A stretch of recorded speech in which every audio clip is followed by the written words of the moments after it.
ونستعينه ونستغفره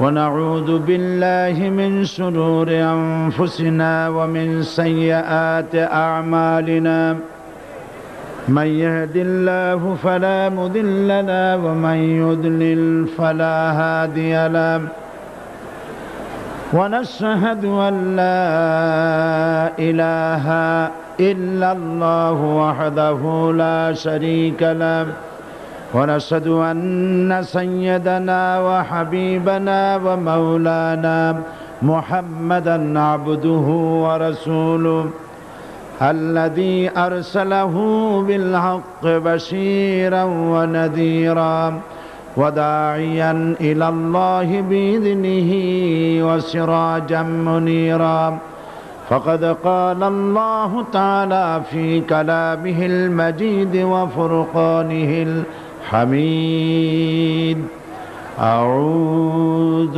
بالله من الشيطان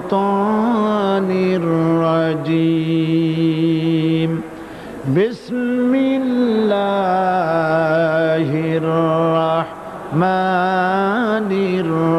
الرحيم إن الله وملائكته يصلون على النبي يا أيها الذين آمنوا صلوا عليه وسلموا تسليما اللهم صل على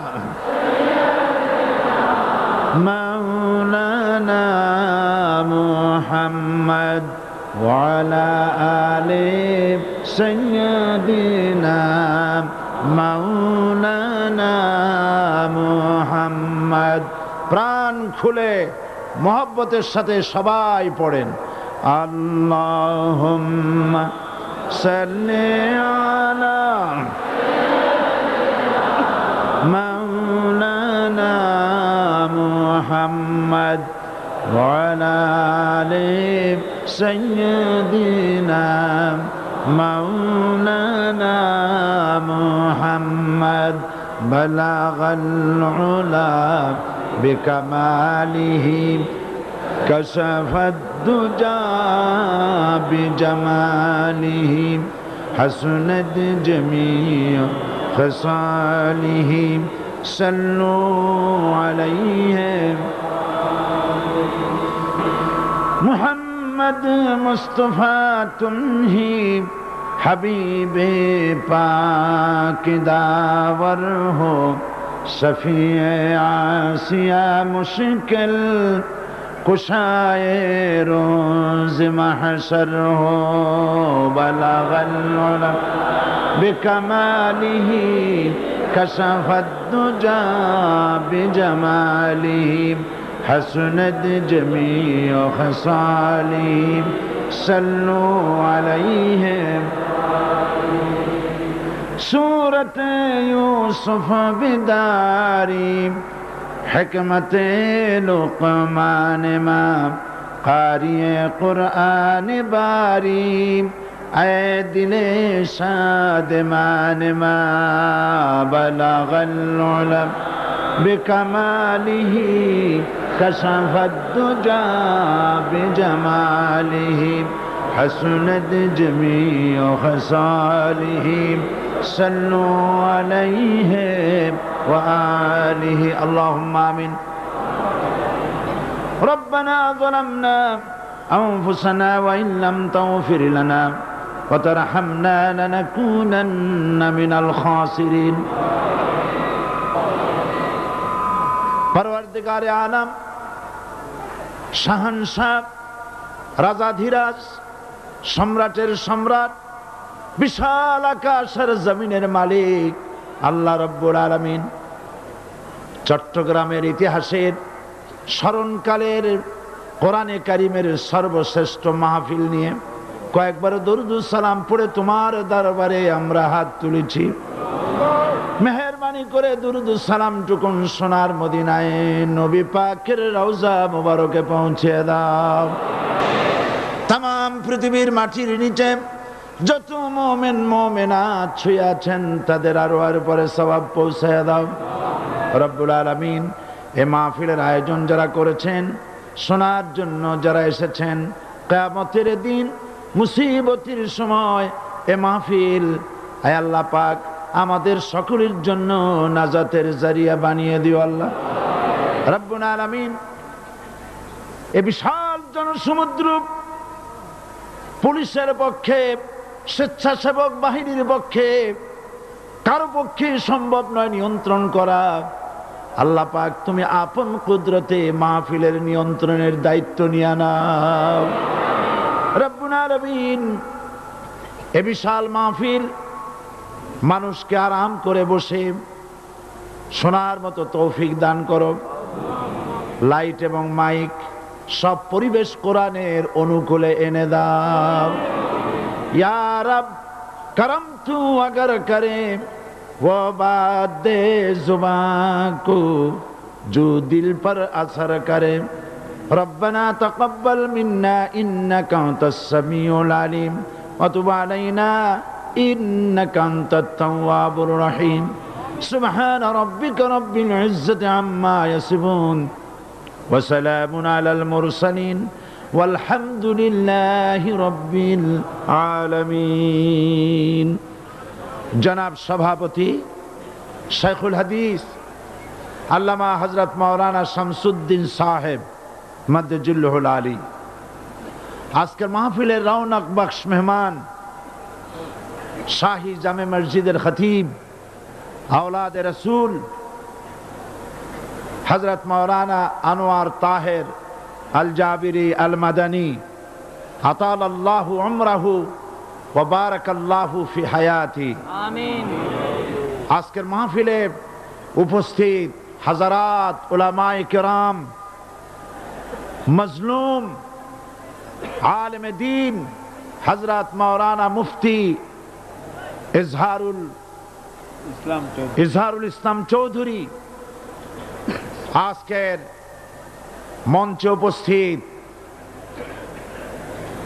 বিএনপির জাতীয়তাবাদী দলের সংগ্রামী নেতা জনাব মীর নাসির সাহেব, জনাব গোলাম দস্তগীর সাহেব, জাহাঙ্গীর সাহেব, বিভিন্ন রাজনৈতিক দলের নেতৃবৃন্দ, সমাবেশে আগত ভারত, বার্মা, প্রতিবেশী দেশ থেকে আগত, বাংলাদেশের বিভিন্ন জেলা থেকে আগত সম্মানিত প্রিয় ভাইয়েরা, পর্দার আড়ালের সম্মানিত মা এবং বোনেরা, সুপ্রিয় সাংবাদিক বৃন্দ, আসসালামু আলাইকুম ওয়া রাহমাতুল্লাহি ওয়া বারাকাতুহু। মহান আল্লাহ রব্বুল ইজ্জত ওয়াল জালাল তার দরবারে লাখো কোটি শুকর আদায় করি যে মহান আল্লাহ তাবারক ওয়া তাআলা কোরআন শরীফের এই বিশাল মাহফিল, গোটা বিশ্বে কোরআন শরীফ তাফসীরের সর্বশ্রেষ্ঠ মাহফিল চট্টগ্রাম ইসলামী সমাজ কল্যাণ পরিষদ কর্তৃক আয়োজিত চট্টগ্রাম আউটার স্টেডিয়ামে এই বিশাল জনসমুদ্রে আমরা শরীক হতে পেরে আল্লাহ পাকের দরবারে নত শিরে শুকরিয়া জ্ঞাপন করছি, পড়ছি আলহামদুলিল্লাহ। মহব্বতের সাথে জোরে সোরে সবাই পড়েন আলহামদুলিল্লাহ। রব্বানা লাকাল হামদ হামদান কাসীরান طيبا مباركا فيه يا ربي لك الحمد كما ينبغي لجلال وجهك وعظيم سلطانك। আমরা মহান আল্লাহ রাব্বুল ইজ্জতের দরবারে তার প্রশংসা আদায় করে নিলাম। তিনি দয়া করে সমস্ত ষড়যন্ত্রের জালকে আপন কুদরতে টুকরা টুকরা করে ছিন্ন ভিন্ন করে ইসলামের বিজয়, কোরআনের বিজয় চট্টগ্রামবাসীর গলায় বিজয়ের মালা পরিয়ে দিয়েছেন।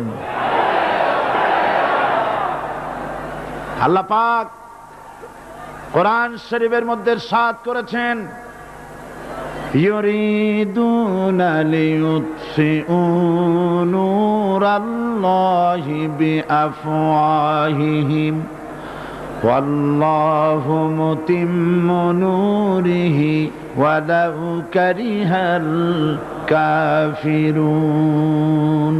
ওরা চায় মুখের ফু দিয়ে আমার ইসলামের আলোকে নির্বাপিত করে দেবে।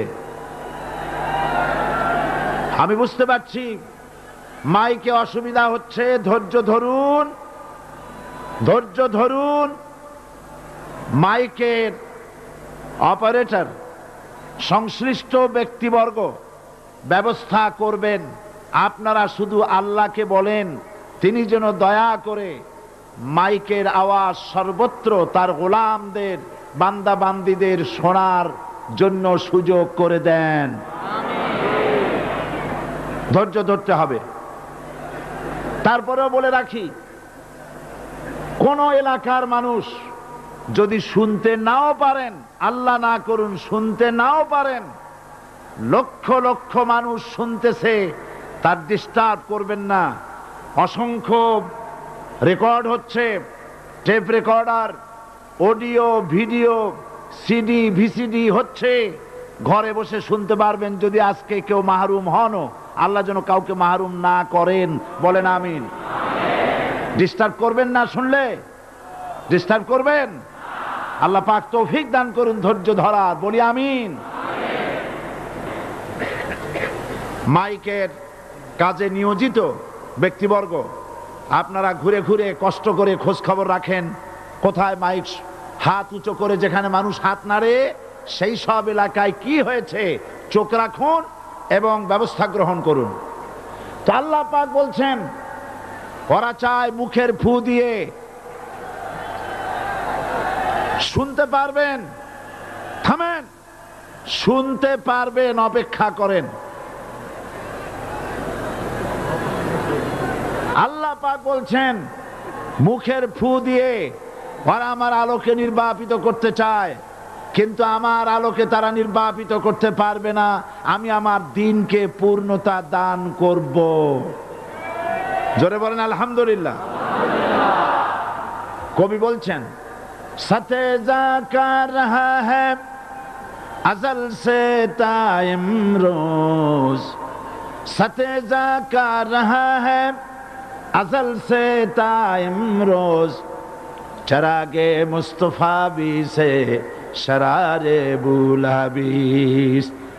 সেই আবহমান কাল থেকে শুরু করে মুহাম্মদ সাল্লাল্লাহু আলাইহি সাল্লামের চেরাগকে, ইসলামের আলোকে নিভিয়ে দেওয়ার জন্য আবু জাহেলের গোষ্ঠীরা চিরকাল চেষ্টা করেছে। আল্লাহ পাক তাদের এই বাতিলের সৃষ্ট টর্নেডো, গর্কি, জলোচ্ছ্বাস, ঘূর্ণিঝড়কে সবকিছু উপেক্ষা করে মুহাম্মদ সাল্লাল্লাহু আলাইহি সাল্লামের ইসলামের, আল্লাহর ইসলামের চেরাগকে, বাতিকে জ্বালিয়ে রেখেছেন। জ্বলছে, জ্বলবে, কিয়ামত পর্যন্ত কেউ নিভাতে পারবে না।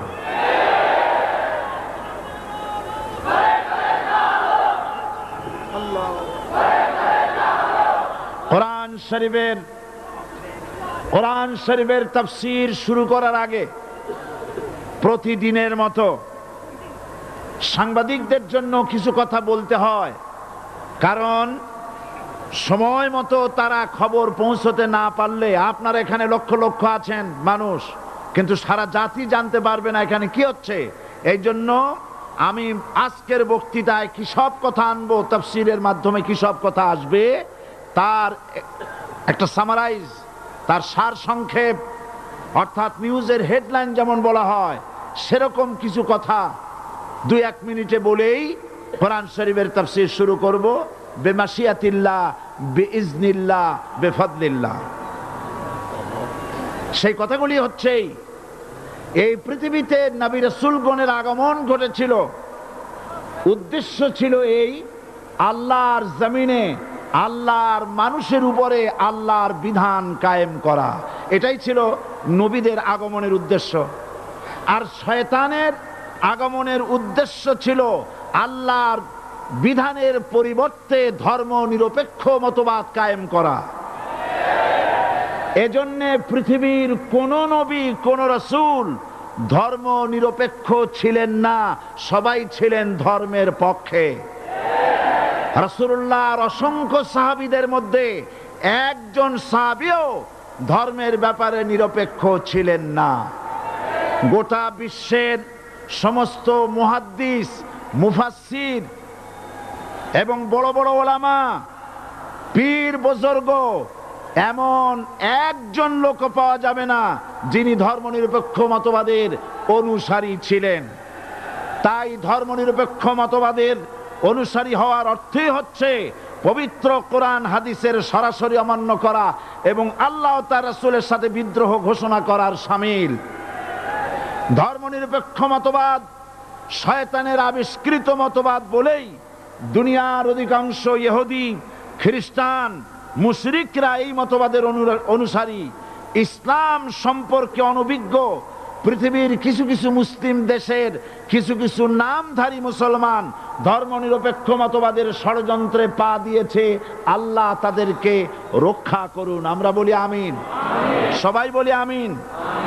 বিশ্বের সমস্ত বিধানগুলোতে সেকুলারিজম, ধর্মনিরপেক্ষ মতবাদের অর্থ করা হয়েছে ধর্মহীনতা এবং ধর্ম বিরোধিতা।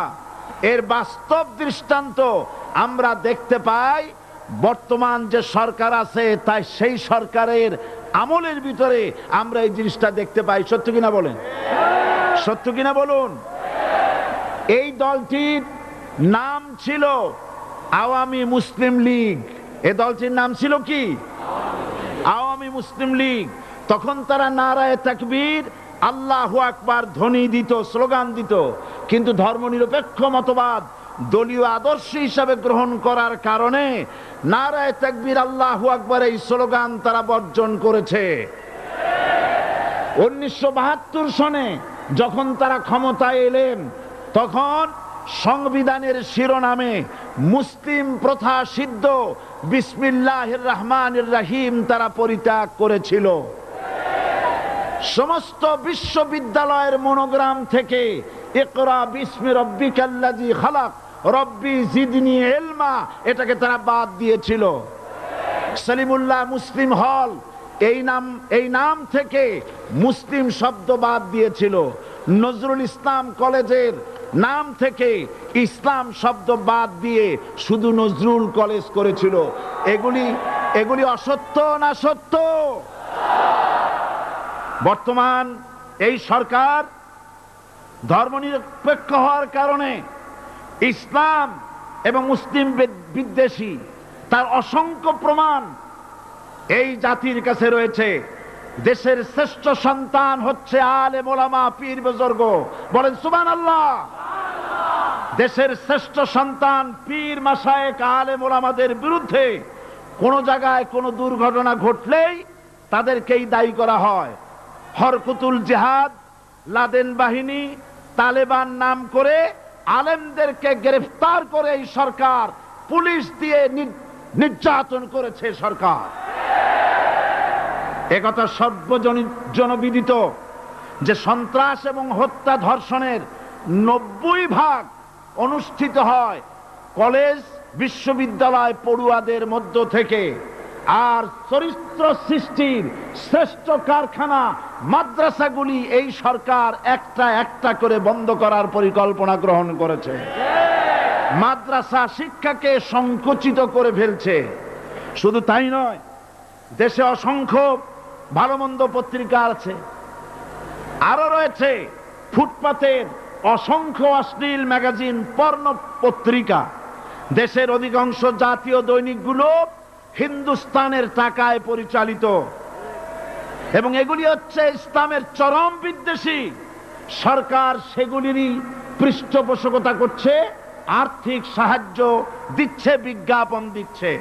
আর অন্যদিকে এদেশের মুসলিম জাতিসত্তার প্রতীক স্বাধীনতা, সার্বভৌমত্ব, অখণ্ডত্বের অতন্ত্র প্রহরী, জননন্দিত 12 কোটি মুসলমানের কলিজার সাথে সম্পর্ক দৈনিক ইনকিলাব পত্রিকাকে বন্ধ করার ষড়যন্ত্র হিন্দুস্তানের গোলাম সরকার হাতে নিয়েছে।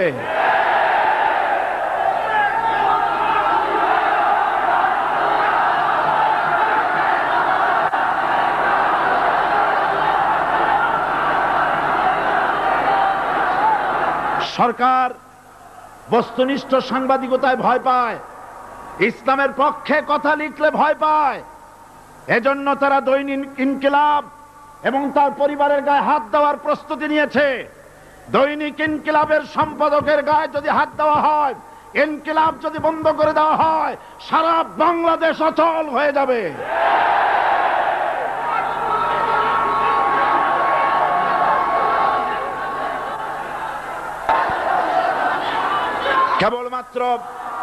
কেবলমাত্র ইসলামী রাষ্ট্র ব্যবস্থাই পারে হত্যা, ধর্ষণ, চুরি, ডাকাতি, জেনা, ব্যভিচার থেকে রক্ষা করে একটি সন্ত্রাসমুক্ত সমৃদ্ধ একটি বাংলাদেশ উপহার দিতে পারে কেবলমাত্র ইসলামী রাষ্ট্র ব্যবস্থা।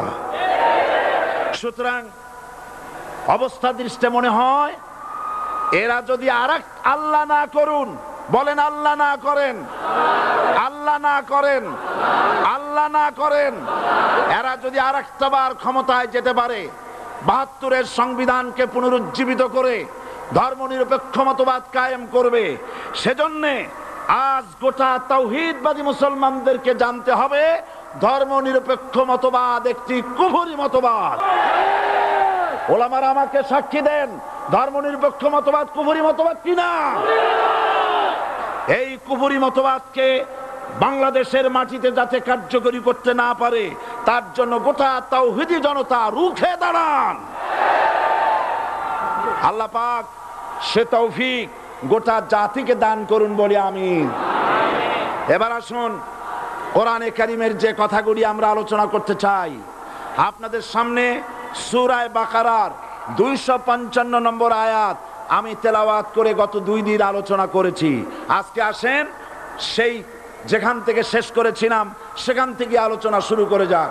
সবাই আমার সাথে পড়েন, আউযু বিল্লাহি শাইতানির রাজিম, বিসমিল্লাহির রাহমানির রাহিম।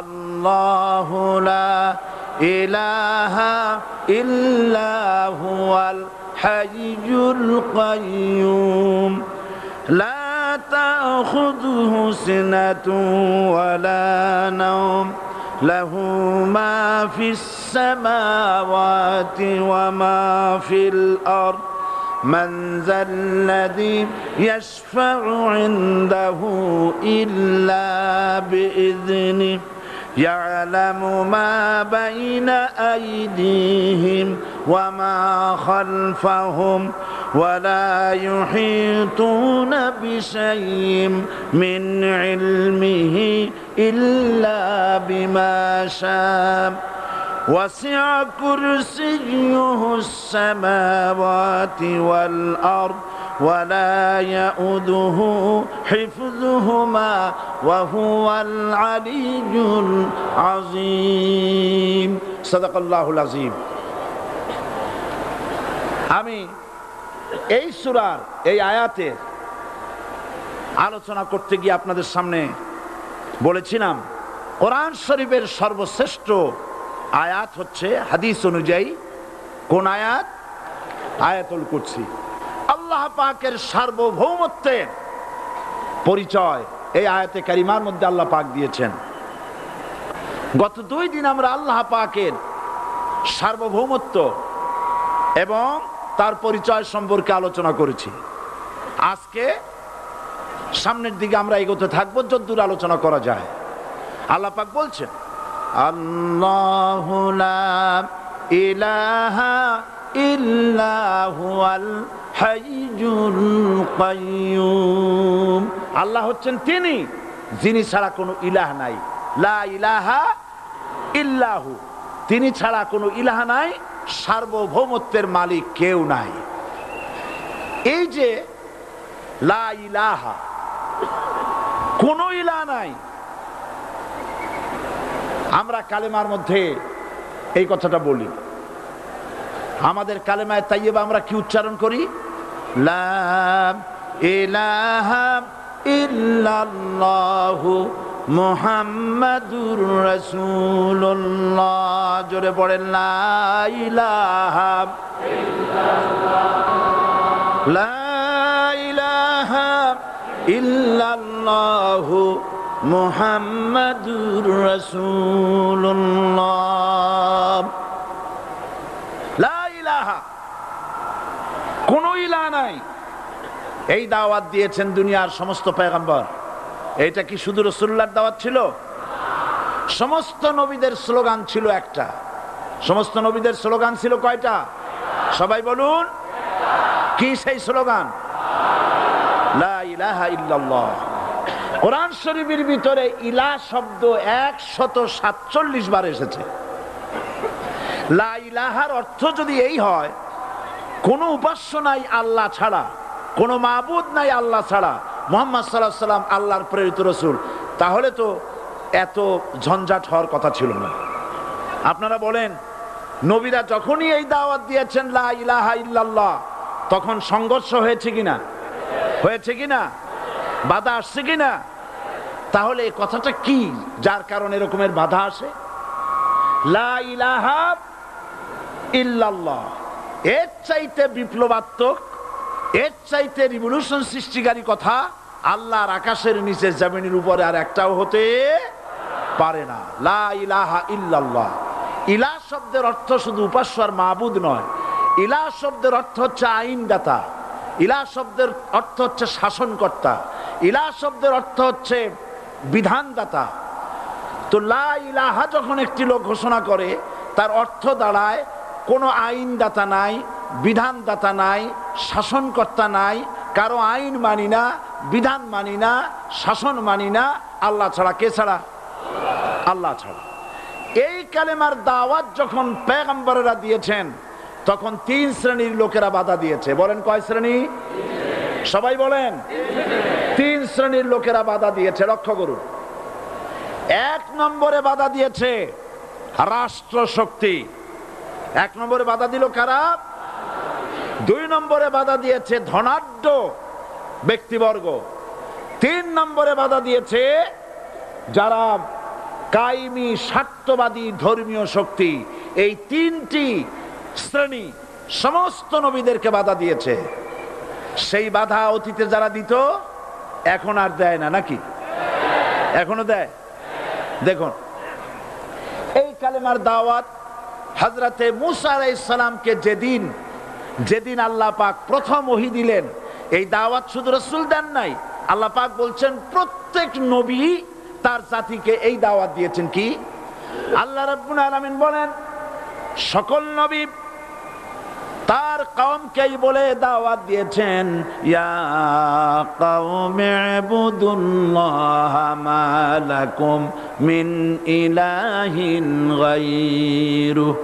হে সম্প্রদায়, আল্লাহ ছাড়া কোনো ইলাহ নাই, তার ইবাদত করো, তারই দাসত্ব করো, তার গোলামি করো।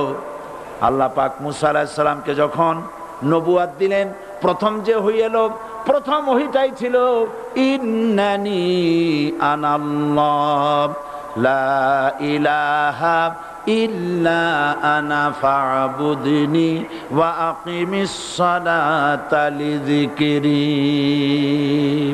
নিশ্চয়ই আমি আল্লাহ, আমি ছাড়া কোনো ইলাহ নাই, আইনদাতা নাই, বিধানদাতা নাই, সুতরাং আমার দাসত্ব করো এবং আমার শরণার্থে নামাজকে প্রতিষ্ঠা করো।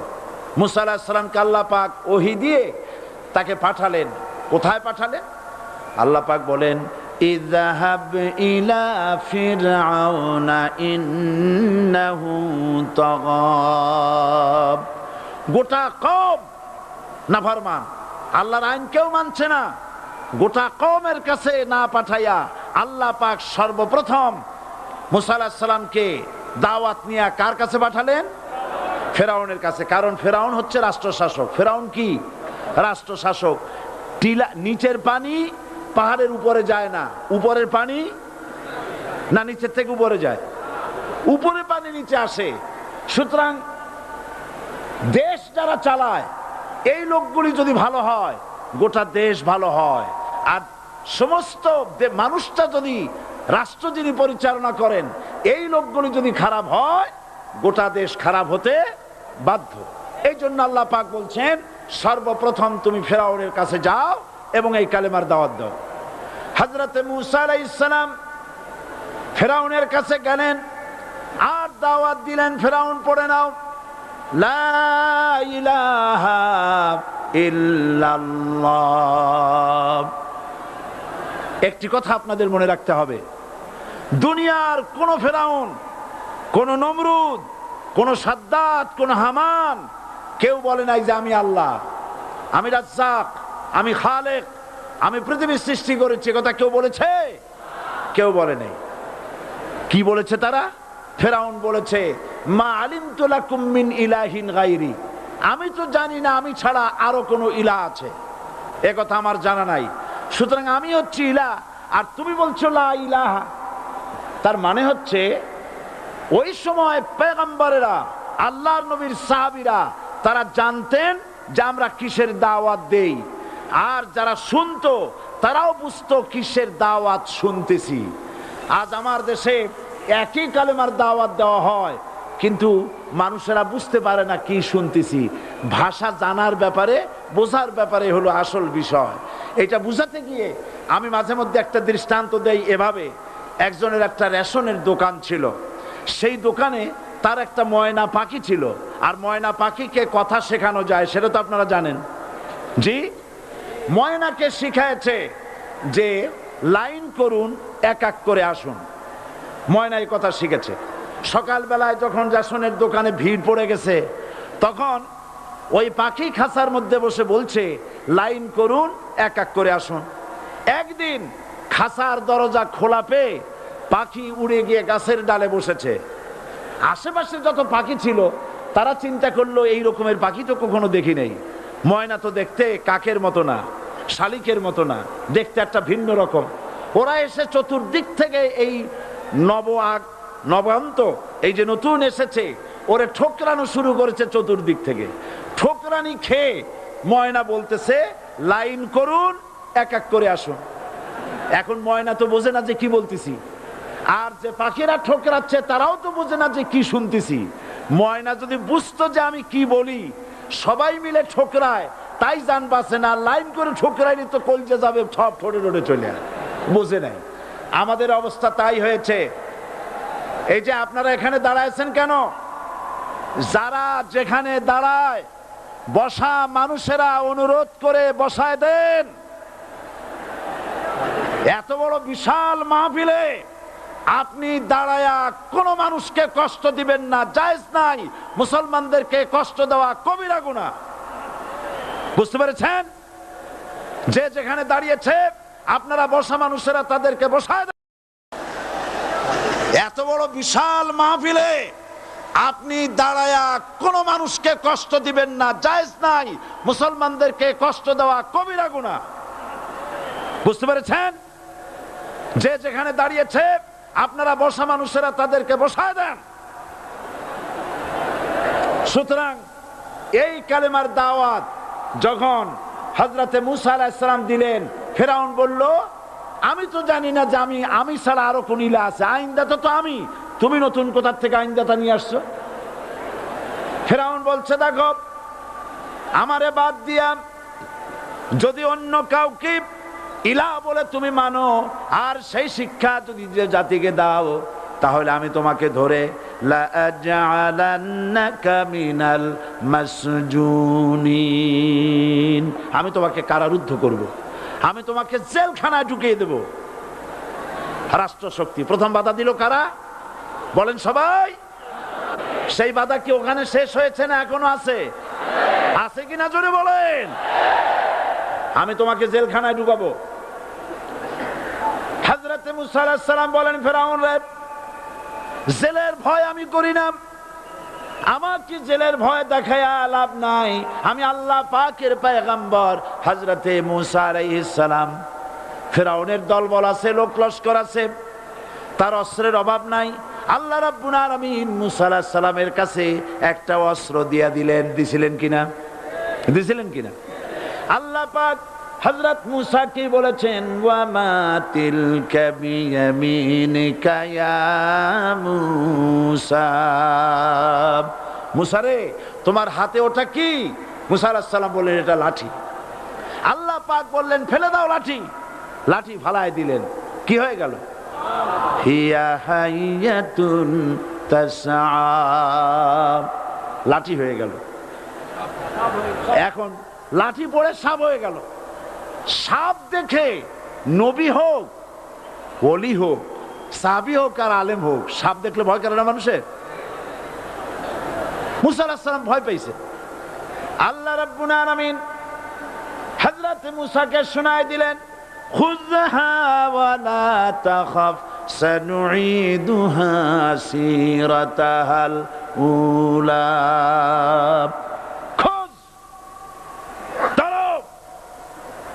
লা তাখাফ, ভয় পেও না। আল্লাহ বলছেন ধরো, ভয় পেও না। ধরার সঙ্গে সঙ্গে স্বাভাবিক অবস্থায় ফিরে আসবে, আবার লাঠি হয়ে যাবে। এখন আল্লাহ বলছেন ধরো। মুসা আলাইহিস সালাম কি ভয় পাওয়া উচিত হবে? উচিত হবে? মুসা আলাইহিস সালাম কি ভয় পাইছিলেন? কারণ হচ্ছে এই দুশমনের শক্তিটা খুব বড়ই দেখা যায়, মনে হয় যেন অনেক বড়, কি জানি কি।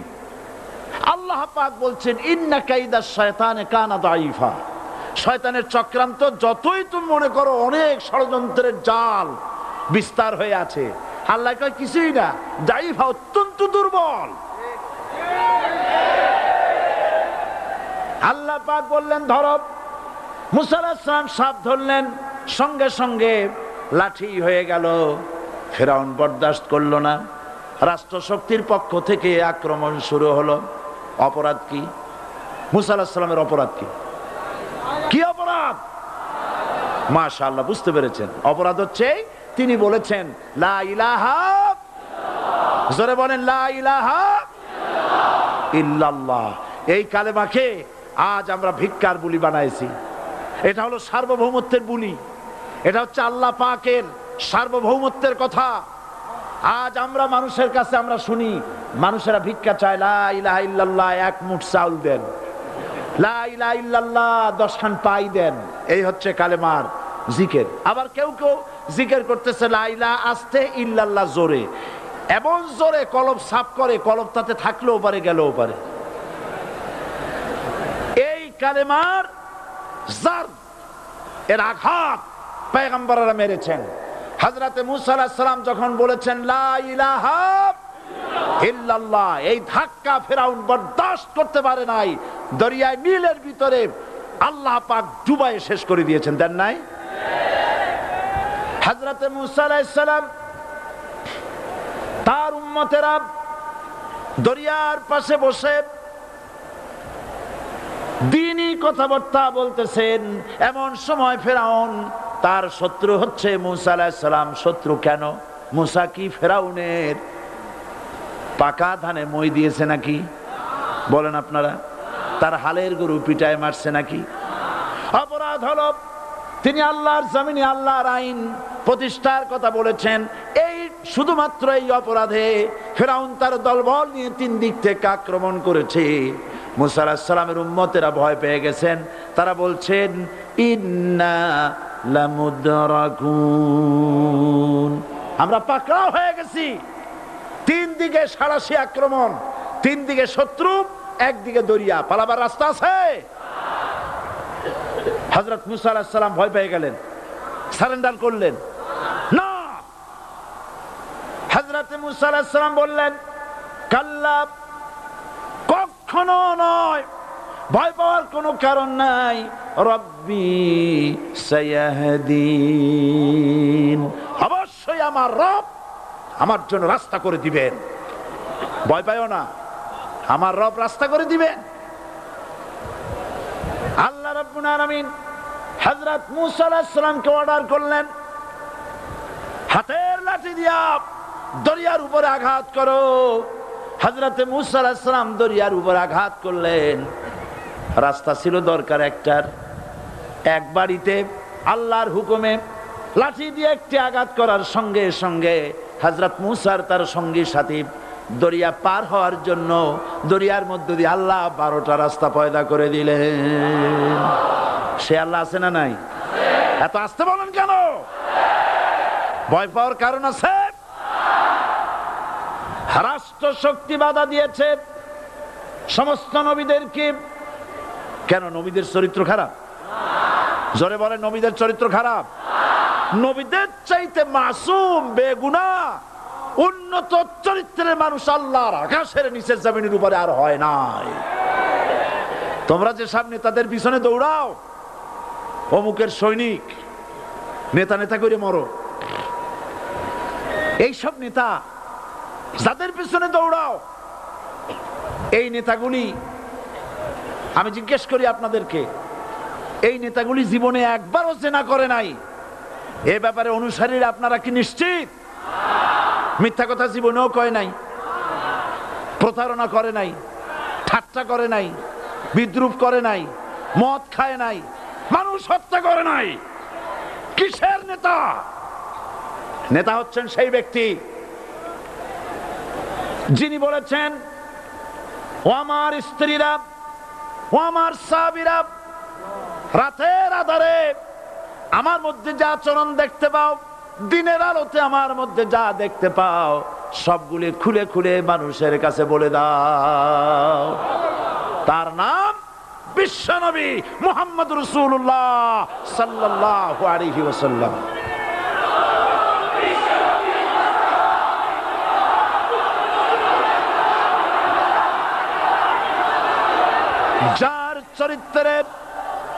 যার চরিত্রের সার্টিফিকেট আল্লাহ রাব্বুল আলামিন নিজে দিচ্ছেন, ওয়া ইন্নাকা লাআলা খুলুকিন আযীম। নবী হে, উন্নত চরিত্রের উপরে আপনি প্রতিষ্ঠিত। সুবহানাল্লাহ। কে সার্টিফিকেট দিচ্ছেন? আযীম, আযীম। আরবিতে চওড়াকে বলা হয় আরিদ, গভীরতাকে বলা হয় আমিক। কত প্রশস্ত, যা মাপার কোনো ফিতা নাই, কত গভীর, যা মাপার কোনো যন্ত্র নাই, এইটাকে আরবিতে বলা হয় আজিম। সুবহানাল্লাহ বলতে ইচ্ছে করে না? ও নবী, তোমার চরিত্র এমন যা মাপার মতো যন্ত্র পৃথিবীতে নাই। এই সার্টিফিকেট দিলেন কে? সমস্ত নবীরাই চরিত্রবান, নবীরা মাসুম বেগুনাহ। সুবহানাল্লাহ বিহামদিহি। সেই নবীরা মার খান নাই? খেয়েছেন কিনা বলেন? কারা মেরেছে? রাষ্ট্র শক্তি। কারা মেরেছে? কারণ নবীরা বলেছেন লা ইলাহা ইল্লাল্লাহ। পড়েন সবাই, লা ইলাহা ইল্লাল্লাহ। আপনিও যদি নবীদের মতো, সাহাবীদের মতো বুঝা এই কলেমার দাওয়াত দেন, বাধা আসবেই। বোঝাবুঝির ব্যাপার, বুঝতেই সারলো।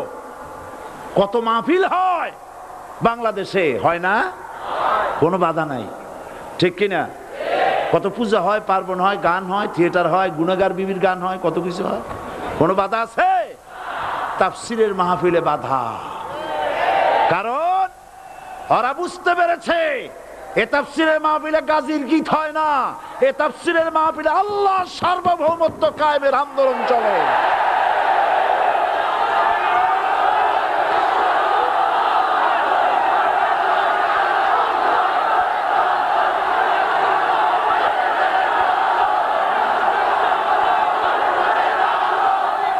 এবার দেখুন, এবার কলেমা বোঝেন, কালেমা বুঝুন।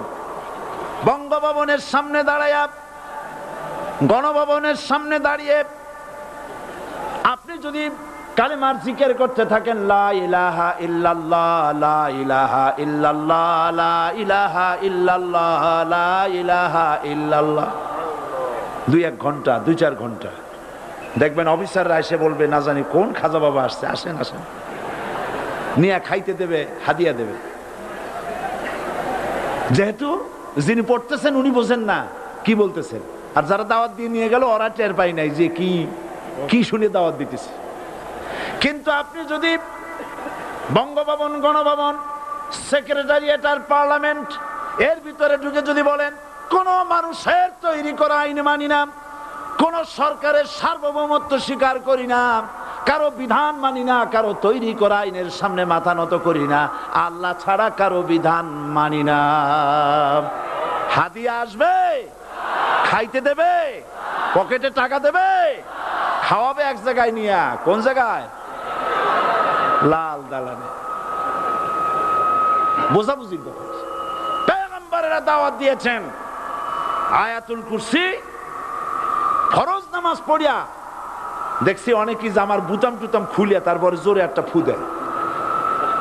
অসুবিধা নাই, ফু আপনি দেন, কিন্তু কি পড়ে ফু দিচ্ছেন আপনি কি বুঝছেন কিছু? সুবহানাল্লাহ। বুঝলি কি এই চেহারা হয়? এতগুলো মানুষ লাগে নাকি বিপ্লব করতে, কালেমার রস কায়েম করতে?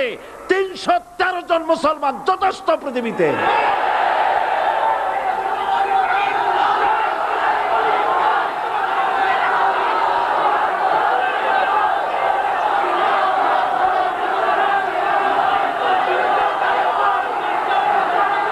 আল্লাহ পাক কোরআনে কারীমের মধ্যে আল্লাহ পাক বলেছেন এমন একজন নবী পাঠাই নাই।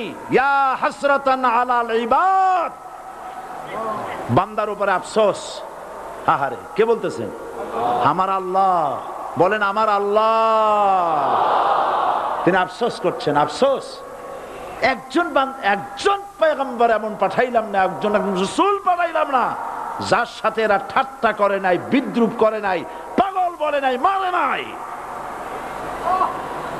আহা, অপরাধ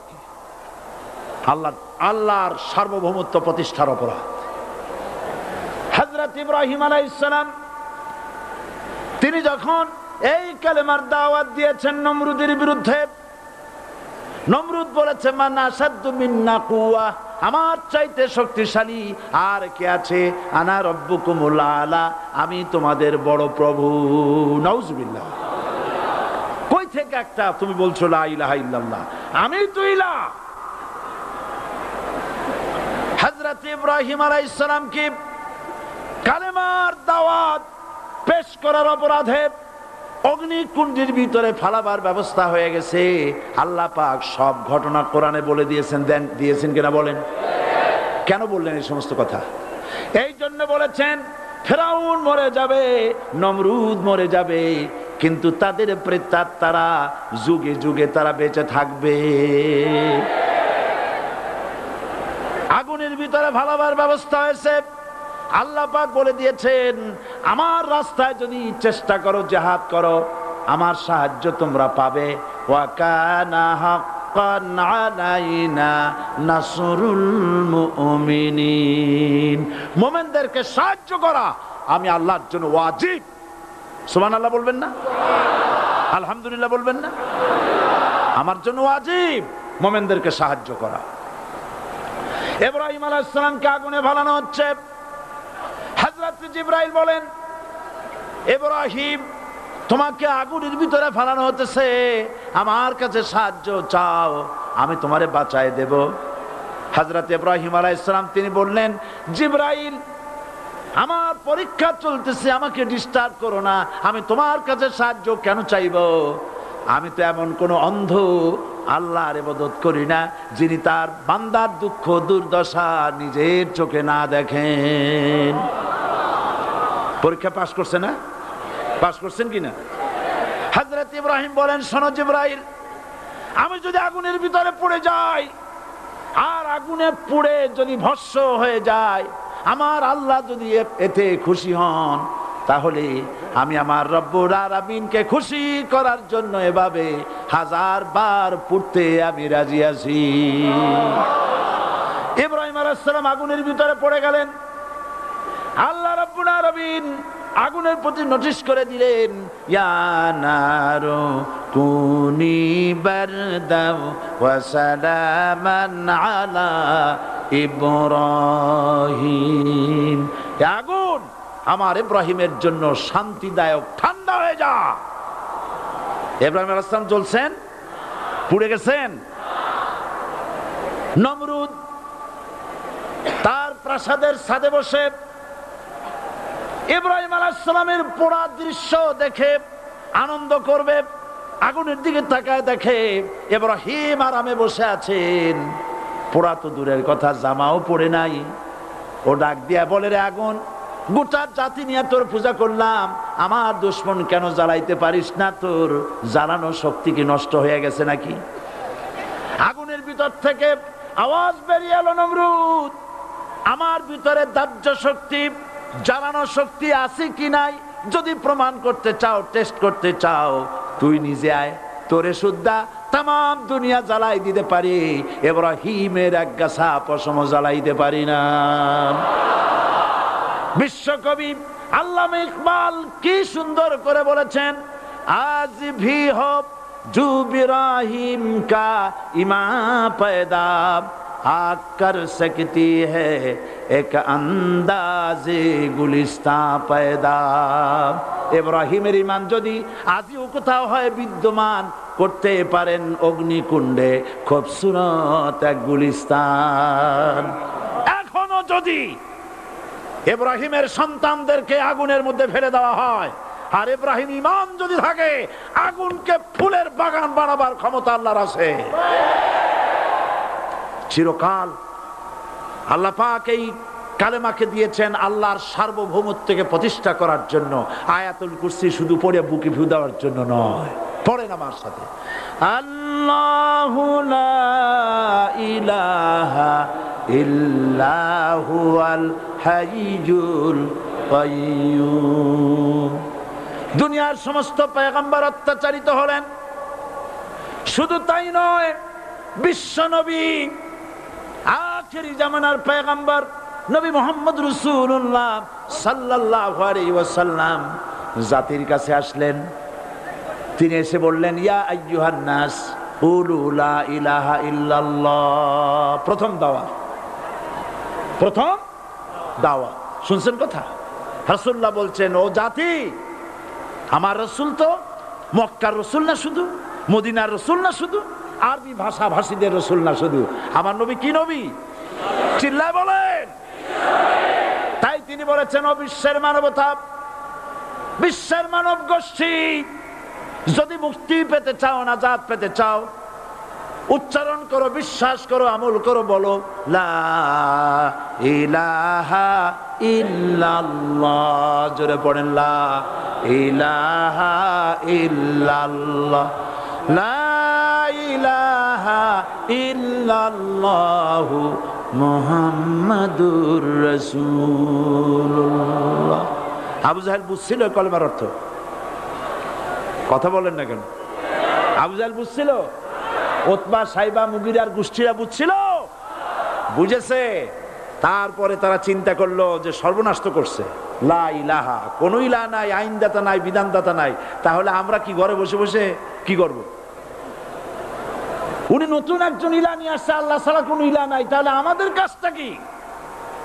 প্রথমে তারা চেষ্টা করলো যে একটু দেখি নরম নরম ভাবে হয় নাকি। চলে গেল আবু তালেবের কাছে, আসে না দিছে, বললো, আবু তালেব, তুমি তো কুরাইশদের নেতা, তোমার ভাইয়ের ছেলে কয়টাই কি? কি আশ্চর্যজনক কথা, লা ইলাহা ইল্লাল্লাহ, আল্লাহ ছাড়া কোন ইলাহ নাই, তা আমরা করব কি? তোমার ভাতিজাকে বুঝাও লা ইলাহা ইল্লাল্লাহর দাওয়াত বন্ধ করে দিক, এর বিনিময়ে টাকা লাগে টাকা দেব, সোনা লাগে সোনা দেব, যত সুন্দরী মেয়ে চায় তাও দেব, নেতৃত্ব চায় তাও দেব, তবু যেন কালেমার দাওয়াত না দেয়। আসিনে কা হাদিসে আছে কিনা? নবীজি যখন বাড়ি ফিরলেন, চাচা আবু তালেব নিজের কলিজার টুকরা সন্তান হযরত জাফর আলীর চাইতে তিনি ভালোবাসতেন কলিজার মতো করে মুহাম্মদ সাল্লাল্লাহু আলাইহি সাল্লামকে। বলছে, বাবা, এমন কথা কেন বলো যাতে লোকেরা খেপে যায়? এই কথাগুলি বলো না, ওরা আমার কাছে এই সব প্রস্তাব দিয়ে গিয়েছে। রাসূলুল্লাহ প্রস্তাব শুনে এগ্রি করলেন। জি, আমার নবী বলেন, ও আমার চাচা আবু তালেব, প্রস্তাবকারীদেরকে শুনিয়ে দিন। হুজুরের সাথে তখন অনেক লোকজন, নাকি অনেক অস্ত্রপাতি, কিচ্ছু নাই, আল্লাহর শক্তি ছাড়া কিছুই না। আমার নবী বলেন, ও আমার চাচা আবু তালেব, প্রস্তাবকারীদেরকে শুনিয়ে দেন। যেটা দেওয়া সম্ভব সেটা তো দূরের কথা, যেটা দেওয়া সম্ভব নয় তাও যদি তারা দিতে পারে আমারে, যেমন আকাশের সূর্যটা ধরে এনে ওরা যদি আমার ডান হাতে তুলে দেয়, আকাশের পূর্ণিমার চাঁদটা ধরে যদি বাম হাতে আমার তুলে দেয়, এর বিনিময়ে এক মুহূর্তের জন্য তাওহীদের দাওয়াত আমি বন্ধ করে দেব না। সুবহানাল্লাহ।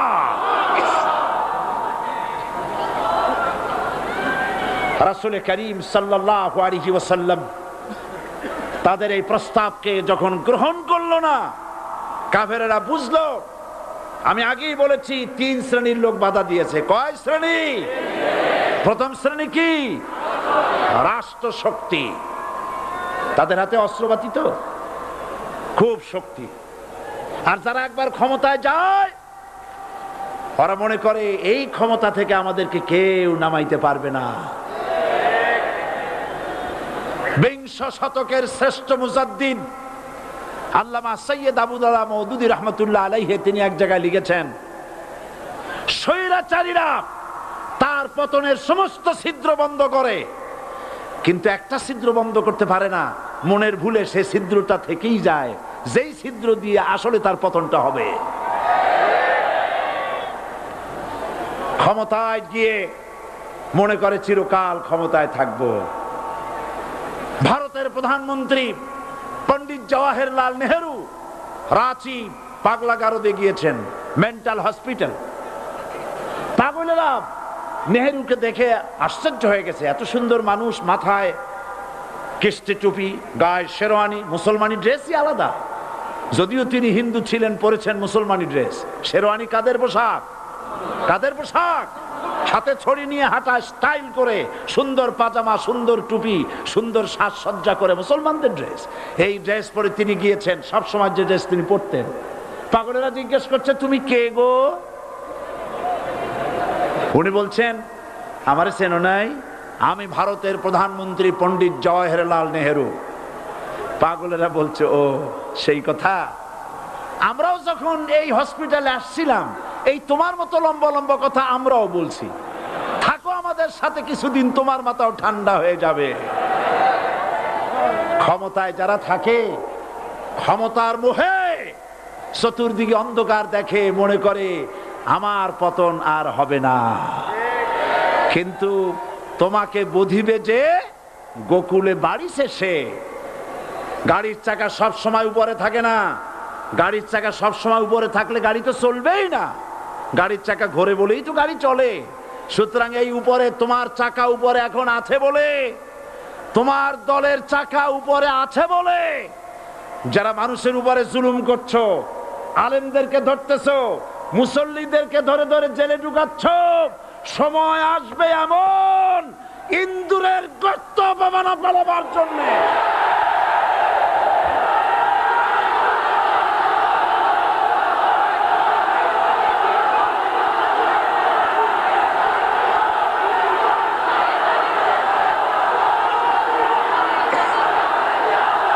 আবু জাহেলের গোষ্ঠী, আবু জাহেলের গোষ্ঠী মনে করেছে সোজা আঙ্গুলে ঘি যখন উঠলো না, আঙ্গুল বাঁকা করতে হবে। শুরু হয়ে গেল অত্যাচার, শুরু হয়েছে না? হযরতে সুমাইয়া রাদিয়াল্লাহু তাআলা আনহা কি নির্মম ভাবে, নিষ্ঠুর ভাবে তাকে শহীদ করা হলো। খাব্বাব, খুবাইব, হযরতে খাব্বাব রাদিয়াল্লাহু তাআলা আনহুকে দেখে হযরত ওমর একদিন বলছিলেন, খাব্বাব তোমার পিঠে এত গর্ত কেন? এত গর্তওয়ালা পিঠ আর এত চিকুন কোমর আমি তো জীবনেও দেখিনি। হযরতে খাব্বাব বলেছেন, ওমর জানো না, ইসলাম কবুল করার অপরাধে, কালেমা পড়ার অপরাধে কাফির বেঈমানেরা আমাকে মারধর করেছে। যখন আমি তাদের মারে কালেমা ছাড়ি নাই তখন আগুন জ্বালায়া আগুনের আংটার উপরে, আংটা আগুনের উপরে আমাকে চিৎ করে শোয়া, আমি যেন নড়াচড়া করতে না পারি সেজন্য আমার বুকের উপরে পাথর চাপা দিয়ে রেখেছে। আগুনে গোশত পুড়ে পুড়ে আগুন ভিতরে ঢুকেছে, গায়ের রক্ত আর চর্বি গলে গলে পড়ে আগুনগুলো নিবেছে। ওই পিঠে যে গর্ত হয়েছে আজও পর্যন্ত সেই গর্ত মিটে যায় নাই। হযরত খাব্বাব রাদিয়াল্লাহু তাআলা আনহু বলছেন, বুখারী শরীফে হাদিসে ভাবে এসেছে, ওয়ান খাব্বাব বিনুল আরিত রাদিয়াল্লাহু তাআলা আনহু আন্নাহু ক্বাল শাকাউনা ইলা রাসূলিল্লাহ সাল্লাল্লাহু আলাইহি ওয়াসাল্লাম ওয়া হুয়া মুতাওয়াসসাদুন বুরদাতুন লাহু ফি জিল্লিল কাবা। আমি গেলাম রাসূলুল্লাহর কাছে, যে দেখি হুজুর বাইতুল্লাহ শরীফের ছায়ায় আরাম ফরমাচ্ছেন। আমি কাছে গিয়া বললাম, আলা তাস্তানসিরু লানা আলা তাদউ লানা ইয়া রাসূলুল্লাহ, হে রাসূল আপনি কি আমাদের জন্য দোয়া করবেন না? আপনি কি আমাদের জন্য আল্লাহর কাছে সাহায্য প্রার্থনা করবেন না? মার খেয়ে খেয়ে তো শেষ হয়ে গেলাম। শুনতেছেন আপনারা? আল্লাহর নবী উঠে বসলেন, বললেন, খাব্বাব শোনো, তোমাদের আগে যারা এই পৃথিবীতে এসেছিলেন দ্বীনের দাওয়াত দেওয়ার জন্য, সমকালীন রাষ্ট্র শক্তি তাদেরকে ধরতো, ফায়ুখাজুর রাজুলু ফায়ুহফারু লাহু ফিল আরদ, তার জন্য তারে ধরে নিয়ে মাটির মধ্যে গর্ত করত, ফায়ুজআলু ফিহা, এরপরে সেই গর্তের ভিতরে তাকে কোমর পর্যন্ত গেড়ে দিত। সুম্মা ইউতা বিল মানশার, এরপরে করাত আনা হতো, ফায়ুদাউ আলা রাসিহি, এরপরে করাতটা মাথার উপরে রাখা হতো, ফায়ুজআলু নিসফাইন, এরপরে করাত দিয়া চিরে চিরে জীবিত মানুষটাকে দ্বিখণ্ডিত করে ফেলে দিত। মা ইয়াসুদ্দুহু যালিকা আন দীনি, এত কষ্ট দেওয়ার পরেও, এত জুলুম করার পরেও দ্বীনের দায়ীদেরকে এক চুল পরিমাণ আল্লাহর রাস্তা থেকে তারা সরাই দিতে পারে নাই। ওয়াল্লাহি, ও খাব্বাব, আমি আমার আল্লাহর নামে কসম করি। মুসলমান কে কসম করতেছে? আল্লাহ রাসূল।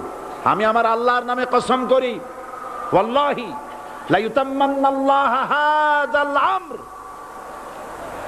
হাত্তা ইয়াসির রাকিবু মিন সানা ইলা হাজরামাউত।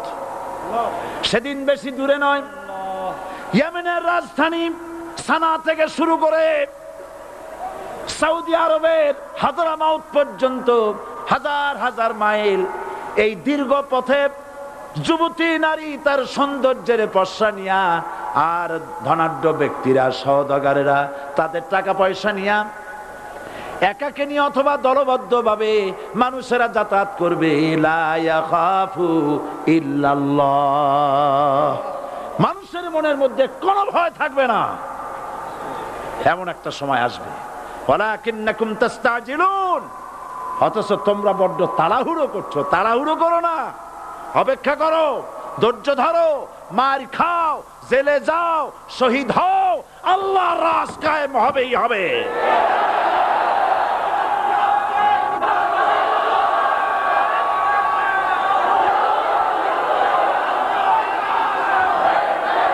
বিল্ডিং থেকে শিক্ষা গ্রহণ করুন।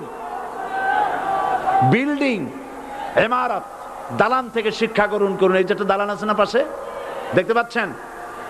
এই দালান কি দিয়ে তৈরি করা হয়েছে বলেন? ইট।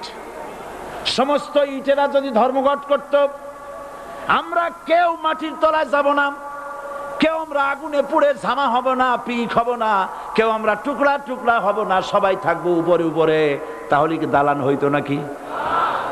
এই বিল্ডিং নির্মাণ করতে গিয়া ইটের যে স্যাক্রিফাইস, হাজার হাজার ইটকে পিক হতে হয়েছে, পুড়ে যেতে হয়েছে, খোয়া হতে হয়েছে, ভেঙে টুকরা টুকরা হয়ে 50 ফিট মাটির নিচে যেতে হয়েছে, তারপরে ইমারত গঠন হয়েছে, সুন্দর দালান তৈরি হয়েছে। যারা ইসলামী শাসন চান, আল্লাহর দ্বীনকে বিজয়ী দেখতে চান, তাদেরকে অসংখ্য মানুষকে পোড়া ইটের মতো জেলখানায় পুড়ে পুড়ে মরতে হবে, অসংখ্য মানুষকে ফাঁসির কাস্টে ঝুলতে হবে, গায়ের রক্ত দিতে হবে। শহীদ হতে হবে, তারপরে ইসলামের ইমারতটা কায়েম হয়ে যাবে। শায়ের কবি কি সুন্দর করে বলছেন, কবি সুন্দর করে বলছেন, ये शहादत गाहे उल्फत में कदम रखना, ये शहादत गाहे उल्फत में कदम रखना, लोग समझते हैं आसा है मुसलमान होना। মানুষেরা মনে করে মুসলমান হওয়া খুব সহজ জিনিস। না, মুসলমান হওয়ার অর্থ হলো শাহাদাতের ঈদগাহে শামিল হয়ে যাওয়া।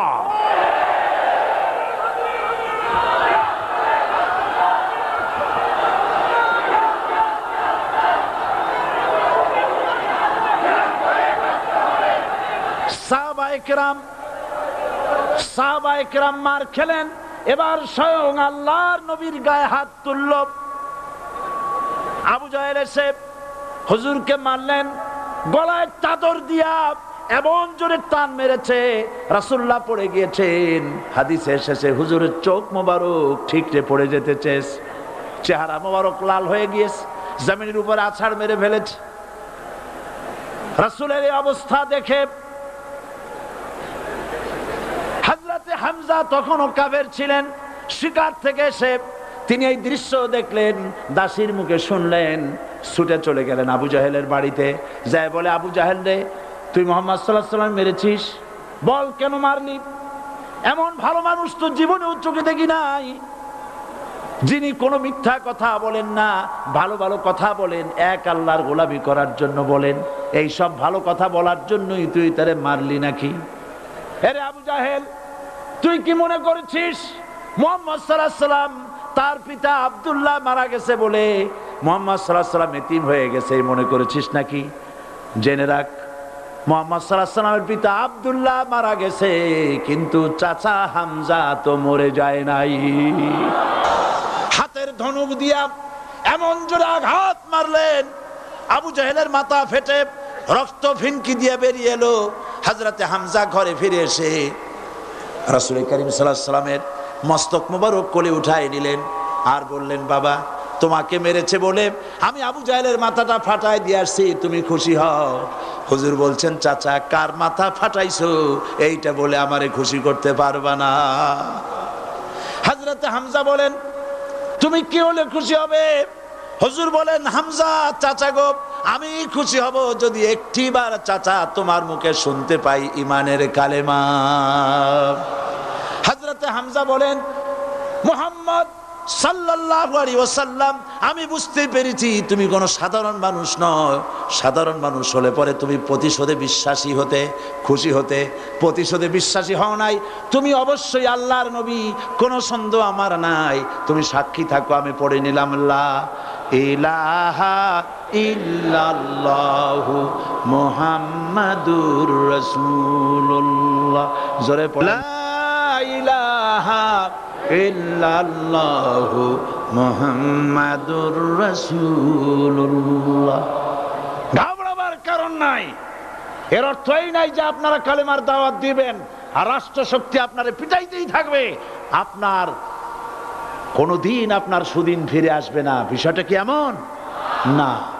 আমার আল্লাহর ওয়াদা শুনুন, ওয়ালা তাহিনু ওয়ালা তাহজানু ওয়া আনতুমুল আলাউনা ইন কুনতুম মুমিনিন।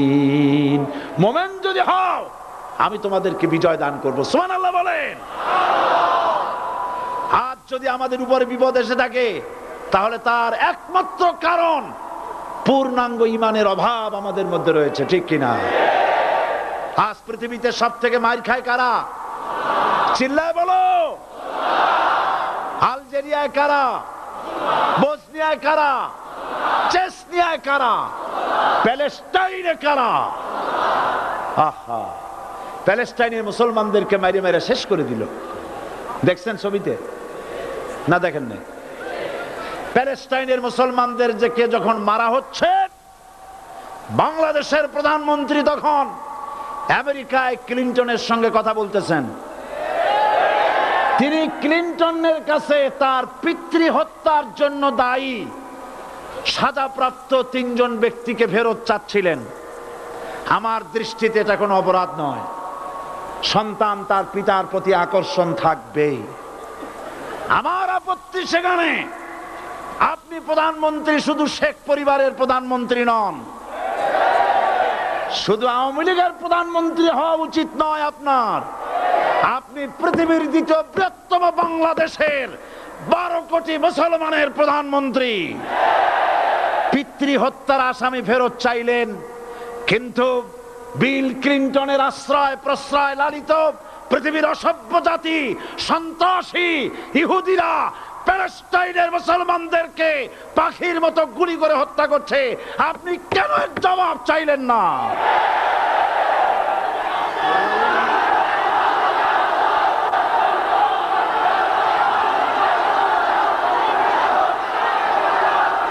জবাব জবাব আপনি চাইতে পারবেন না, কারণ মুনাফিকদের সাহস হয় না, সাহস হয় মুমিন ব্যক্তির। বিল ক্লিনটনকে বলা দরকার ছিল, এই ইসরায়েলকে তোমরাই বসিয়েছো, মধ্যপ্রাচ্যের বিষ ফোড়ায় পরিণত করেছো তোমরা। তবে হ্যাঁ, যুরিবাত আলাইহিমুয যিল্লাতু ওয়াল মাসকানা ওয়া বাউ বিগাদাবিন মিনাল্লাহ। আল্লাহর গজব আসবে, ইহুদিরা পৃথিবী থেকে নিশ্চিহ্ন হবেই হবে ইনশাআল্লাহ। দেখেছেন তাকায়া প্যালেস্টাইনে ইসরায়েলিরা হেলিকপ্টার, গানশিপ, কামান, বোমা নিক্ষেপ করছে, আর প্যালেস্টাইনের শিশু কিশোর যুবকেরা ইহুদিদের নিক্ষিপ্ত বোমা আর কামানের মোকাবেলা করতেছে পাথর দিয়ে। আমি আমার অন্তরের অন্তঃস্থল থেকে ধন্যবাদ জানাই, মোবারকবাদ জানাই খালিদ বিন ওলীদের উত্তরসূরি, খাব্বাব খোবাইবের উত্তরসূরি প্যালেস্টাইনের ওই সব যুবকদেরকে যারা কাফের বেঈমান ইহুদিদের মোকাবেলা করতেছে ইট আর পাথর দিয়ে। আর আমি আমার অন্তরের অন্তঃস্থলের সমস্ত ঘৃণা দিয়ে আমি ধিক্কার জানাই পৃথিবীর মুসলিম শাসকদেরকে, যারা মুসলমানদের মার দেখে চুপ করে যারা বসে আছে।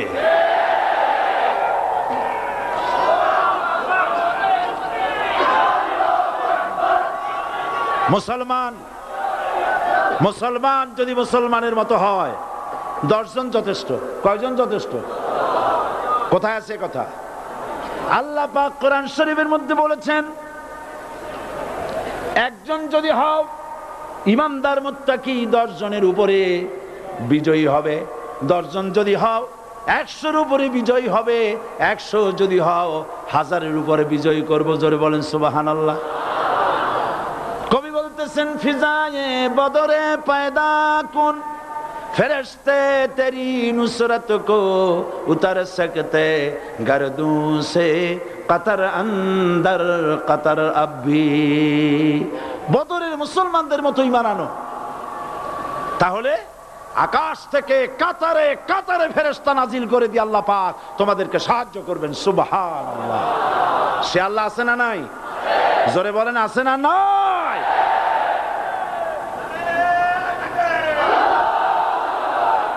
সেই আল্লাহ রাব্বুল আলামিন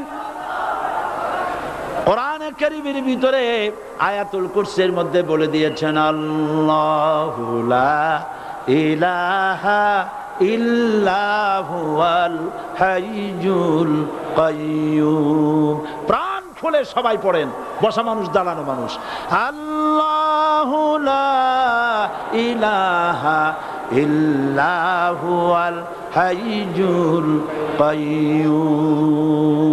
আল্লাহ রাব্বুল আলামিন, তিনি ছাড়া কোনো ইলাহ নাই, তিনি সার্বভৌমত্বের মালিক কেউ নাই আল্লাহ ছাড়া। এই কথা মানুষকে ঘোষণা করতে হবে। বাধা, এই কথা বললেই বাধা দেবে কয় শ্রেণীর লোক? 3 শ্রেণী। প্রথম শ্রেণী হচ্ছে কে? রাষ্ট্রশক্তি। আজও তারা বাধা দিচ্ছে। আল্লাহর আইন দিয়ে দেশ চালাও, তারা তাদের মন মর্জি মোতাবেক আইন দিয়ে দেশ চালাবে। আল্লাহ পাক বলছেন, আলা আলাহুল খালকু ওয়াল আমরু। সৃষ্টি যার, আইন চলবে তার।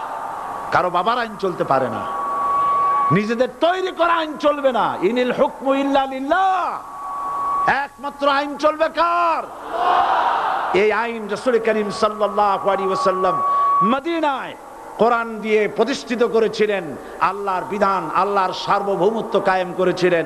কোরআন সংবিধান হলো, চুরি বন্ধ হলো, ডাকাতি বন্ধ হলো, জেনা বন্ধ হলো, হত্যা বন্ধ হলো, ধর্ষণ বন্ধ হলো, সব কিছু বন্ধ হয়ে গিয়ে মুসলমানেরা শান্তি লাভ করলো, পৃথিবীর মানুষ শান্তি লাভ করলো।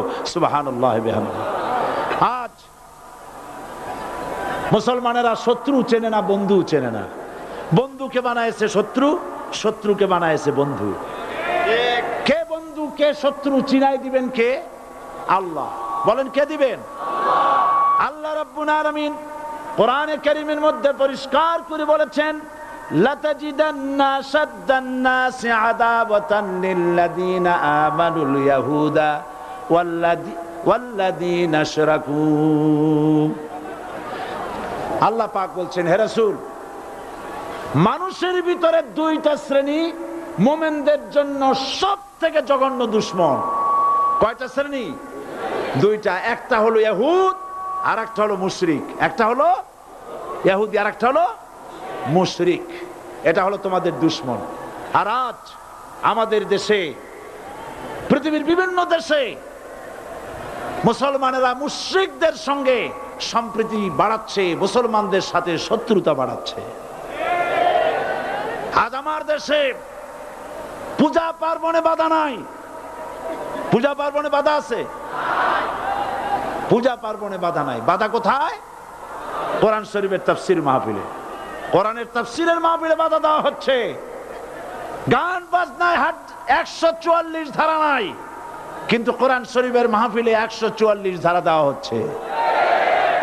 যারা দিচ্ছে তারা আবার ওমরাও করে, হজও করে। ওরা আমাদের বলে আমরা নাকি ধর্মের নামে রাজনীতি করি। বলে না? আমরা নাকি ধর্মের নামে রাজনীতি করি। আমি বলি, ধর্মের নামে আমরা রাজনীতি করি না, আমরা ধর্মীয় রাজনীতি করি। কথাটা বুঝে আসছে কিনা? ধর্মের নামে রাজনীতি তো সেই ব্যক্তি করে 1996 সনের নির্বাচনের আগে যিনি মাথায় পট্টি বেঁধেছিলেন, যিনি শপথ গ্রহণের সময় হাতে তসবিহ পরেছিলেন। ধর্মের নামে রাজনীতি তিনি করেছেন। আজ অনেকগুলি ডিগ্রি পেয়েছেন তিনি, অনেকগুলি ডিগ্রি পেয়েছেন। কয়টা? মুখস্থ হয়ে গেছে আপনাদের। শকুনেরা, শকুন যদি গরুর গোশত কিনে খাওয়া লাগতো, 80 টাকা কেজি দরে শকুনে এত গোশত কিনে খাইতে পারতো না। লেখাপড়া করে যদি ডিগ্রি নেওয়া লাগতো, এত ডিগ্রি কপালে জুটতো না। পয়সা দিয়া ম্যানেজ করা ডিগ্রি, কিন্তু 9টা নিলে কি হবে? আসল ডিগ্রিটা এখনো বাকি আছে। আসল ডিগ্রি কোনটা?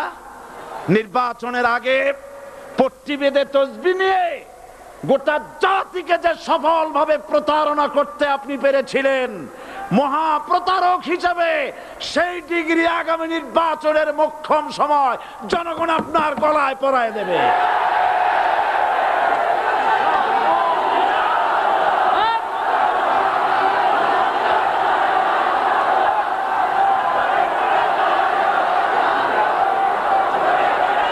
সুতরাং ধর্মের নামে রাজনীতি নয়, আমরা ধর্মীয় রাজনীতি করি। আমরা এই কোরআনের রাজনীতি করি। এই কোরআন নিয়ে বাঁচতে চাই, এই কোরআন নিয়ে মরতে চাই। এই কোরআন থেকে আমাদেরকে বিচ্ছিন্ন করতে চায় কাফের, বেঈমান, মুশরিকেরা। ও আমার জাতি, কোরআন থেকে যারা বিচ্ছিন্ন করতে চায়, তোমরা কি তাদের বিরুদ্ধে জিহাদের জন্য প্রস্তুত থাকবে?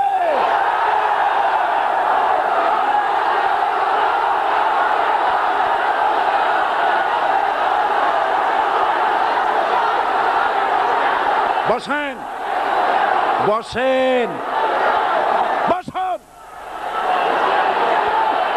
বসেন, বসেন। আমি বুঝতে পেরেছি বিষয়টা কি। আসরের পরের থেকে বসা তো, সুযোগ পাইয়া খাড়া হইয়া কোমর সোজা করলেন। বসেন, সবাই বসেন, কোমর সোজা হয়ে গেছে, বসেন।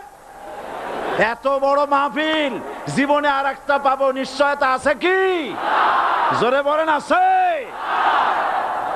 আজ আমাকে কথা বলতেই হবে ইনশাআল্লাহ, কারণ আগামীতে আবার আপনাদের সাথে দেখা হবে কিনা আমি জানি না। কথা বলতেই হবে। বসেন, কেউ দাঁড়িয়ে থাকবেন না। আমি দেখতে পাচ্ছি বাংলাদেশের ভাগ্য আকাশে উত্তর গগনে কালো মেঘ জমা হয়েছে, ঝড়ের পূর্বাভাস লক্ষ্য করছি। যদি মোকাবেলা করতে না পারেন সক্ষম ভাবে, এমন অন্ধকার গাঢ় কালো অমাবস্যার রাত আসতে পারে যার সুবে সাদেক হওয়া অসম্ভব। সুতরাং আপনারা কি কাপুরুষের মতো কাফের মুশরিকদের গোলামি করে মরতে চান? বিড়ালের মতো 500 বছর বেঁচে থাকার কোনো লাভ নাই। সিংহের মতো 1 ঘন্টা বাঁচতে চাই। আমাদেরকে বলা হয় সাম্প্রদায়িক উস্কানিমূলক কথা নাকি আমি বলি। পত্রপত্রিকা দিছে না তারা? সাম্প্রদায়িক উস্কানি কথা, সাম্প্রদায়িক উস্কানিমূলক কথা বলি, সেই জন্যই বোধহয় শত শত মুসলিম আমাদের কাছে এসে মুসলমান হয়। মানুষে আর বোকা বানানো যাবে না। যাবে কি? আর বোকা বানানো যাবে? তারপর বলছে কি? এরপরে বলছে, আমাকে বলছে রাজাকার। শুনে রাখো চট্টগ্রামের লক্ষ লক্ষ জনতা, পার্লামেন্টে যখন আমাকে এই কথা বলা হয়েছিল, আমার পার্লামেন্টের কলিগ জাফরুল্লাহ চৌধুরী সাহেব বসে আছেন এখানে, হ্যাঁ, জাফরুল ইসলাম চৌধুরী বসে আছেন পাশে, প্রধানমন্ত্রী সুদ্ধা, অন্তত 3 শতাধিক পার্লামেন্টের সম্মানিত সদস্যরা সেদিন বসা। 1997 সনের বাজেট বক্তৃতা যখন আমি করতেছিলাম, ডক্টর কুদরতে খোদা, নাম রাখছে কুদরতে খোদা, আসলে গজবে খোদা। এই লোকটি নাস্তিক, ইসলামের চূড়ান্ত দুশমন। তার প্রণীত শিক্ষা ব্যবস্থার যখন সমালোচনা করছিলাম, ট্রেজারি বেঞ্চ থেকে আমাকে বলা হলো রাজাকার। আমি আমার সমস্ত শক্তি একত্রিত করে বলেছিলাম, শুধুমাত্র হিন্দুস্তানের রাজাকারেরাই আমাকে রাজাকার বলতে পারে। আমি বলেছিলাম 1973 সন পর্যন্ত আমি বাংলাদেশের কোন রাজনৈতিক দলের নেতা এবং কর্মী ছিলাম না। আমি রাজাকার নই। আমাকে রাজাকার বলে যদি তাকেও প্রমাণ করতে না পারে 10 কোটি টাকার মানহানি মামলা দায়ের করব। আমার এই বক্তব্য সারা দুনিয়া শুনেছে। পার্লামেন্টে আমার এই বক্তব্য রেকর্ড হয়ে আছে। সেদিন 3 শতাধিক পার্লামেন্ট মেম্বারের কেউ আমার চ্যালেঞ্জ গ্রহণ করেন নাই। যে কোনো ব্যক্তি পার্লামেন্টে গিয়ে আমার বক্তৃতা দেখে আসতে পারেন। এরপরে 1997 সনের 7ই অক্টোবর দৈনিক জনকণ্ঠ পত্রিকা যখন আমার বিরুদ্ধে লিখলো, সেই পত্রিকায় সাইদির ওপেন চ্যালেঞ্জ 8ম পাতা, 1997 7ই অক্টোবর, এত বড় 2 কলামে হেডিং। সেখানে আমি বলেছি, বাংলাদেশের সকল সাংবাদিক, গোয়েন্দা বিভাগ, বাংলাদেশের সকল বুদ্ধিজীবীকে আমি আমার পিরোজপুরে আমন্ত্রণ করছি। আমার উপস্থিতিতে যদি কেউ প্রমাণ করতে পারে বাংলাদেশের স্বাধীনতা যুদ্ধের বিরুদ্ধে আমার কোনো ভূমিকা ছিল, সজ্ঞানে স্বেচ্ছায় জাতীয় সংসদের সদস্য পদ থেকে পদত্যাগ করব। 3 বছর পার হয়ে গেছে, আজ পর্যন্ত কেউ এই চ্যালেঞ্জের মোকাবেলা করে নাই। সুতরাং আমাকে যারা রাজাকার বলবে তারা পিতৃ পরিচয়হীন অবৈধ সন্তান।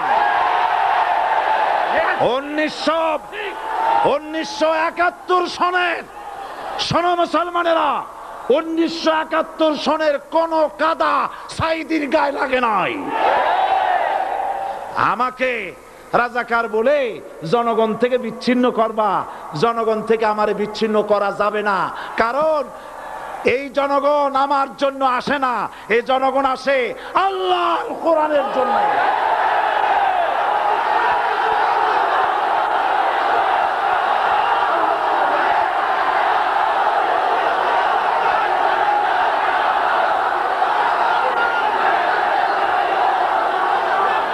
আজকে আর যারা ইসলামের কথা বলে, যারা ইসলামের কথা বলে তারাই রাজাকার, তারাই মৌলবাদী।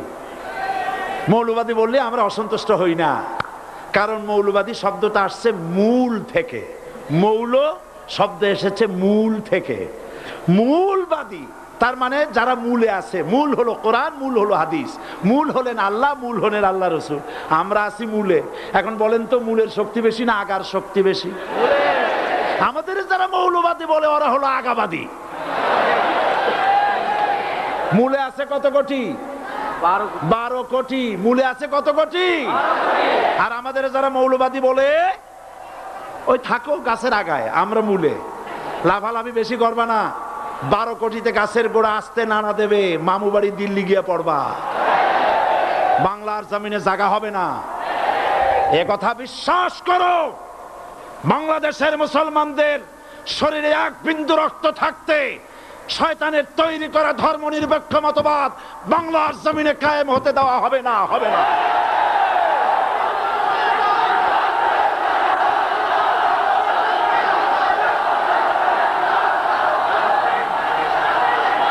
রাসূল করিম সাল্লাল্লাহু আলাইহি ওয়াসাল্লাম কোরআন প্রতিষ্ঠার জন্য আন্দোলন করেছিলেন। আয়াতুল কুরসি আমাদের সে কথাই শিখেছে।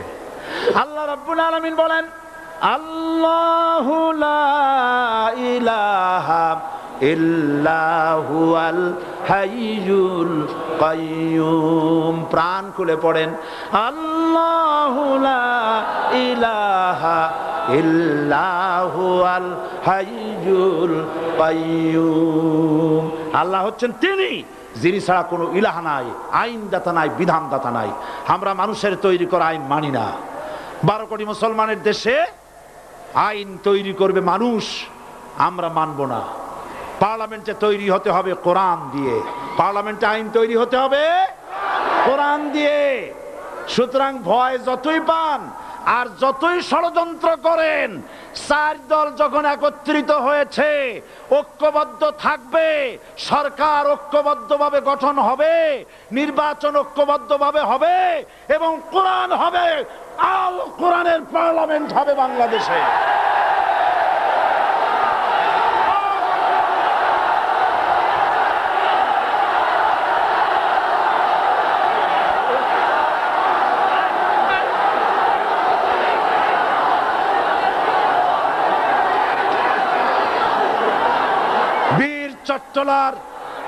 বীর চট্টলার মুসলমানেরা, বীর চট্টলার মুসলমানেরা স্বাধীনতার ঘোষণা এই চট্টগ্রাম থেকে স্বাধীনতার মহান ঘোষক প্রেসিডেন্ট জিয়াউর রহমান সাহেব দিয়েছিলেন।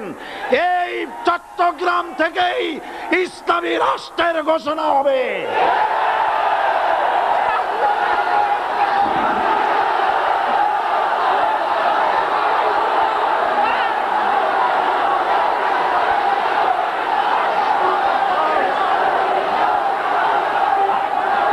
আশাবাদী আপনারা অবশ্যই তা পারবেন।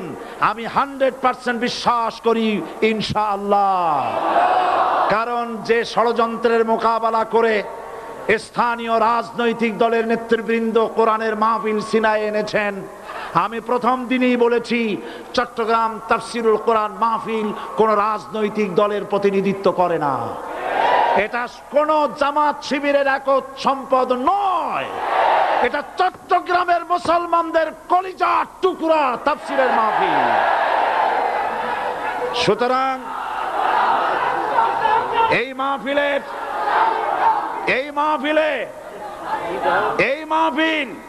চট্টগ্রামে থাকবে ইনশাআল্লাহ কিয়ামত পর্যন্ত।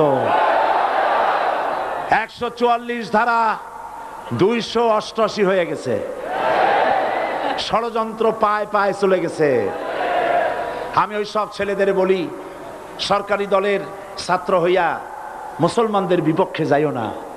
এদেশের ভাগ হয়ে গেছে দুটো শিবির, বোঝাই যাচ্ছে। একদিকে ভারতের পা চাটা গোলাম নাস্তিক মোরতাদ শ্রেণীর বুদ্ধিজীবী এবং তাদের মদতপুষ্ট সরকার, আর একদিকে ইসলামী শক্তি, ইসলামী দল আর দেশ প্রেমিক জাতীয়তাবাদী শক্তি। একদিকে হিমালয় পাহাড় আর একদিকে সূচ ইঁদুর। আল্লাহ বিজয় দেবে মুসলমানদের। কাদের বিজয় হবে? বাংলাদেশে কোরআনের রাজ কায়েম হোক, তাকে আপনারা চান? কারা কারা চান দু হাত উঁচু করে দেখান। দাঁড়াবেন না, দাঁড়াবেন না।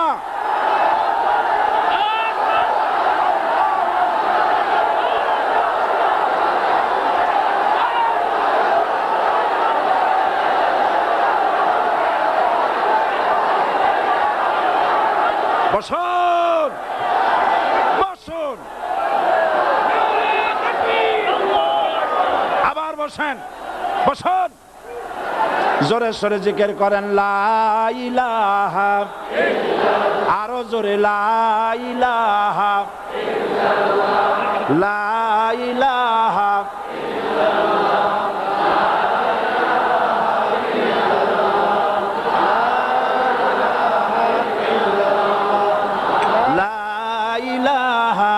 ইল্লাল্লাহ, লা ইলাহা ইল্লাল্লাহ, লা ইলাহা ইল্লাল্লাহ মুহাম্মাদুর রাসূলুল্লাহ। যারা যেখানে দাঁড়িয়েছেন বসুন। তিন শ্রেণীর লোকেরা আল্লাহর কালেমায় বাধা দিয়েছে। কয় শ্রেণী? একটা হলো রাষ্ট্রশক্তি, দুই নম্বরে মনে আছে ধনাঢ্য পুঁজিপতির গোষ্ঠী, ওরাও বাধা দিয়েছে। কারণ ইসলামকে বলা হয় পুঁজিবাদের আশ্রয়স্থল। নাউজুবিল্লাহ। সর্বপ্রথম ইসলাম কবুল করেছে কারা? ধনীরা না গরিবরা? কারা? গরিবেরা। সুতরাং ধনাঢ্য ব্যক্তিরা মনে করলো যে আমাদের তো সর্বনাশ হয়ে যাবে, আমরা দাস দাসী ধরে রাখতে পারবো না, আমরা মানুষকে শোষণ করতে পারবো না, যে নতুন কলেমার দাওয়াত আসছে। সুতরাং সরকারের হাতকে তারা পয়সা দিয়া শক্ত করেছে আর বলেছে যত টাকা লাগে এই লোকগুলারে ঠ্যাঙ্গান। আজও আছে কিনা? তা আছে কিনা? তিন নম্বরে বাধা দিয়েছে ধর্মের নামের এক শ্রেণীর কায়েমি স্বার্থবাদী শক্তি, যার সম্পর্কে সূরা তাওবায় আল্লাহ পাক বলেছেন ইন্না কাসীরাম মিনাল আহবারি ওয়ার রুহবান লা ইয়াকুলুনা আমওয়ালান নাস বিল বাতিল ওয়া ইয়াসুদ্দুনা আন সাবিলিল্লাহ। ইহুদি আহলে কিতাবদের মধ্যে এক শ্রেণীর বুজুর্গ ধরনের লোক, দরবেশ জাতীয় লোক, যারা নাকি মানুষের সম্পদকে বাতিল পন্থায় ভক্ষণ করে, ওয়ায়াসুদ্দুনা আন সাবিলিল্লাহ, এবং আল্লাহর রাস্তায় চলার জন্য মানুষকে বাধা প্রদান করে।